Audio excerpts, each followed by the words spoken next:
uku na mai suna ki bar guduna dan Allah. Daina bibiyata soyayya da kai haramci na kirata. Na shiga uku na mai suna ki bar guduna. Na ce daina bibiyata soyayya da kai haramci na kirata.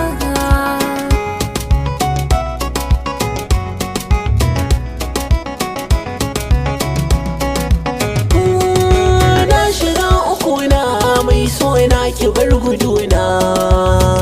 Laifin da na yi miki zan so yau ki karɓi tubana. Sharri da shaidan ne da ya so na aikata barna.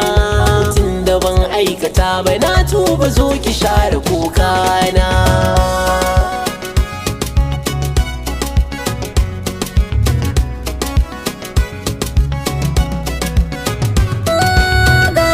Gafara malam kai mai shiru, halinka ba wanda ban sani ba, kana da tuban mazuru. Babu ne babu kai mai halin dan bansuru. Allah ne ya kwace ni da ka bata rayuwata. Na shiga uku na mai suna ki bar guduna dan Allah. Daina bibiyata soyayya da kai haramci na kirata.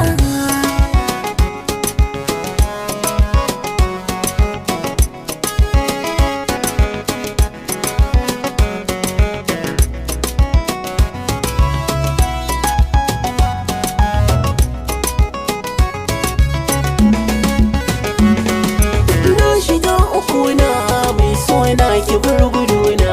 Na ce daina bibiyata soyayya da kai haramci na kirata. Da ban aikata ba na ce na tuba. In na ƙara yunkurin haka ki ta na ba yar kaɗan ba. Na rantse ba za na sake ba, ki haƙuri ki so ni yar baba. Allah ya shirye ni daure ki afuwa mai suna.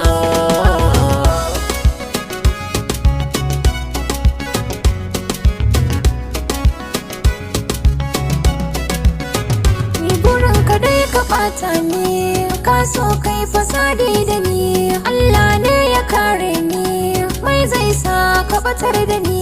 Ai dacin ina son ka, burin ka ne kawai ka fara ni. Yanzu ka dame ni ka ishe ni ne dai ka bar ni domin Allah. Na shiga uku na mai suna ki bar guduna dan Allah. Daina bibiyata soyayya da kai haramci na kirata. Na shiga uku na mai suna ki bar